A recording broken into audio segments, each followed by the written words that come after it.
কেমন আছেন সবাই? আশা করছি ভালো আছেন। আজকে একটি গুরুত্বপূর্ণ বিষয় নিয়ে কথা বলছি।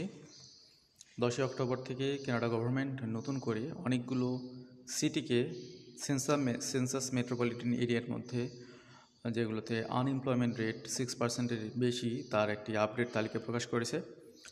কানাডাতে স্টাডি করতে আসেন কিংবা জব করতে আসেন সবার জন্য এই তথ্যগুলো খুবই গুরুত্বপূর্ণ। তো এই জন্যে আমাদের ধারাবাহিক যে আপডেট আলোচনা আমরা করি সেটার মধ্যে তারই একটি অংশ হিসেবে মূলত আজকে এই তথ্যগুলো তুলে ধরছি। কানাডা এবং কানাডার বাইরে থেকে যারা শুনছেন খুবই গুরুত্বপূর্ণ তথ্যগুলো ভালো করে জানবেন, বুঝবেন, শেয়ার করবেন।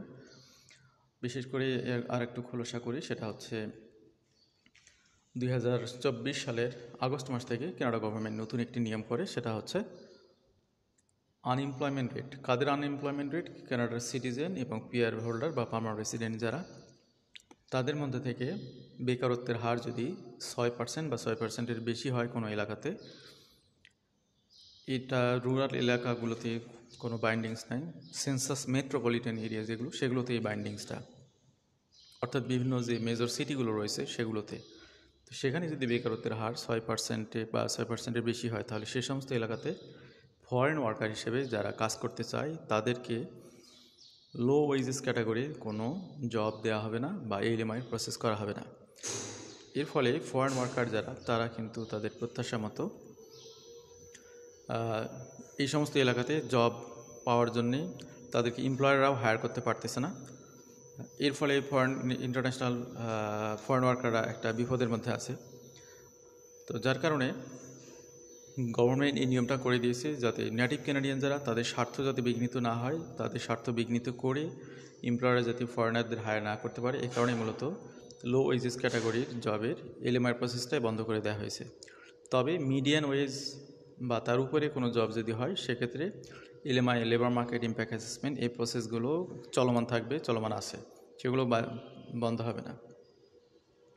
তো নতুন করে বেশ কিছু সিটিকে অন্তর্ভুক্ত করা হয়েছে যেগুলোতে লো ওয়েজেস ক্যাটাগরির জবের আবেদন আর করা যাচ্ছে না, যাবে না।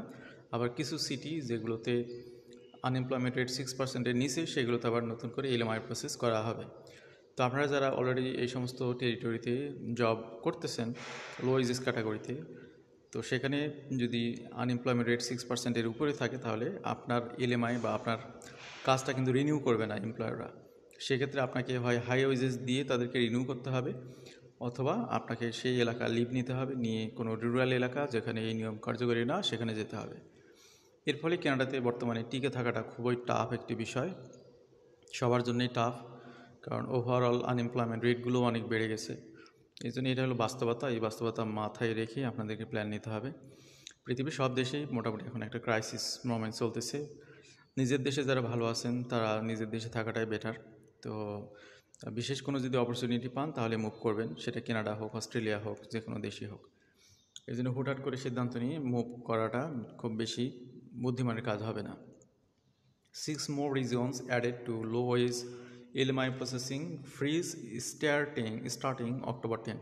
তো অলরেডি আমরা 10 অক্টোবর ক্রস করেছি, সুতরাং এটা কার্যকরী হয়ে গেছে।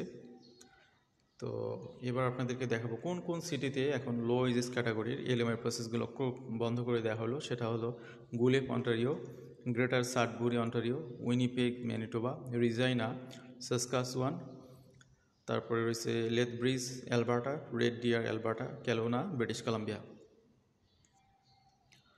তো অক্টোবরের 10 তারিখ থেকে 8ই জানুয়ারি 2026 পর্যন্ত এখানে লো ওয়েজেস ক্যাটাগরির এলএমআই প্রসেস এখন আর করা হবে না।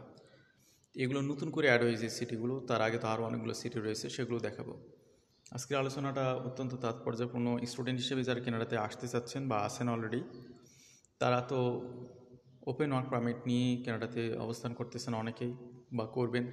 ওপেন ওয়ার্ক পারমিট নিয়ে থাকা অবস্থায় এলএমআইয়ের কোনো প্রয়োজন নেই, তারা অনায়াসে জব করতে পারবেন। কিন্তু ওপেন ওয়ার্ক পারমিটের থাকা অবস্থায় আপনি যদি কোনো পিআর প্রোগ্রামে কনভার্ট হতে না পারেন, তাহলে আপনি যখন ওপেন ওয়ার্ক পারমিটের ডিউরেশন শেষ করবেন, সেক্ষেত্রে ক্লোজ ওয়ার্ক পারমিট পাওয়ার ক্ষেত্রে আপনি যদি হাই ওয়েজেস স্যালারি জব পান, তো আলহামদুলিল্লাহ আপনি বেঁচে গেলেন। কিন্তু লো ওয়েজেস ক্যাটাগরির জব যদি খোঁজেন, তাহলে খুব খারাপ অবস্থা, সেক্ষেত্রে আপনারা সব জায়গাতে জব পেতে পারবেন না। এই বাস্তবতাটা মাথায় রাখবেন। আর ফরেন ওয়ার্কার হিসেবে যারা আউট অফ কানাডা থেকে যারা অ্যাপ্লাই করেন, বিশেষ করে থার্ড ওয়ার্ল্ড কান্ট্রিগুলো থেকে, বাংলাদেশ, পাকিস্তান, ইন্ডিয়া, এখান থেকে ইউজুয়ালি লো ওয়েজেস ক্যাটাগরির জবগুলো প্রসেস করা হতো। সেক্ষেত্রেও এই রেস্ট্রিকশনগুলো কার্যকরী হওয়ার ফলে এখন যারা দুই একটা সিটাফোটা যে জবগুলো পাওয়া যেত সেইগুলো পাওয়াটা অনেক কঠিন হবে। সুতরাং চটকদার বিজ্ঞাপন দেখে প্রতারক চক্রের ফাঁদে পা দিয়ে খামোখা টাকা পয়সা নষ্ট করবেন না। কানাডাতে ওয়ার্ক পারমিট ভিসা নিয়ে আসার চিন্তা বাদ দেন। যারা আউট অফ কানাডা থেকে শুনছেন, দয়া করে আউট অফ কানাডাতে জব অফার নিয়ে আসার চিন্তা বাদ দেন, সেটা আপনার জন্য ভালো হবে। একদমই এক্সেপশনালি যদি আপনি খুব ভালো কোনো পজিশন হোল্ড করেন তখন ভিন্ন ইস্যু, বড় ধরনের কোনো জব যদি পান তাহলে সেটা ভিন্ন ইস্যু।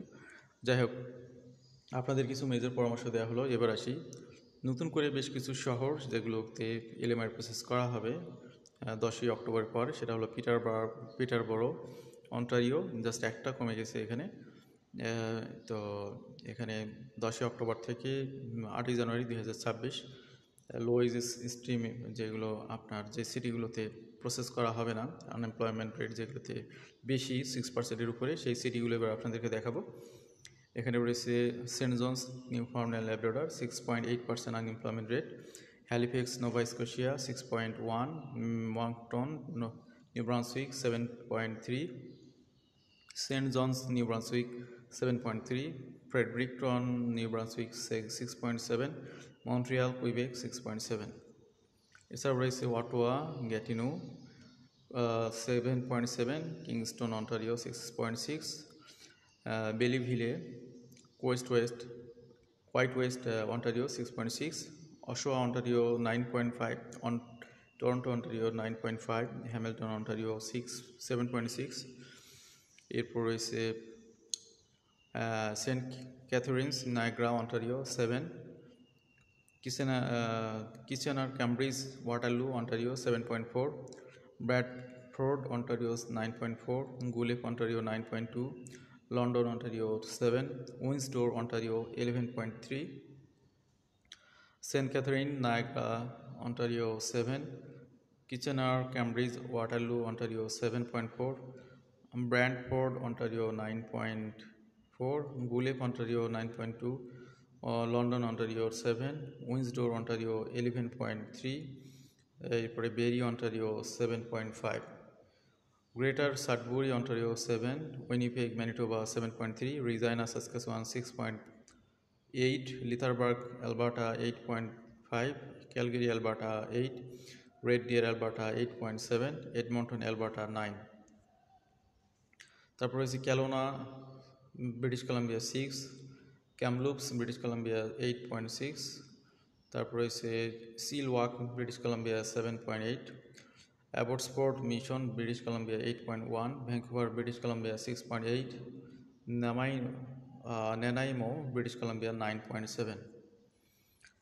তো এই যে তালিকাগুলো দেখলেন, এখানে আনএমপ্লয়মেন্ট রেট 6%-এর উপরে হওয়ার কারণে এই সমস্ত এলাকাতে লো ওয়েজেস ক্যাটাগরি জবগুলো প্রসেস করা হবে না। সেটা আপনি আউট অফ কানাডা থেকেই ট্রাই করুন আর ইনসাইড কানাডা থেকে ট্রাই করুন। সুতরাং এই সমস্ত এলাকা অ্যাভয়েড করে অন্য সিটিগুলোতে আপনাদের জবের জন্য ট্রাই করতে হবে।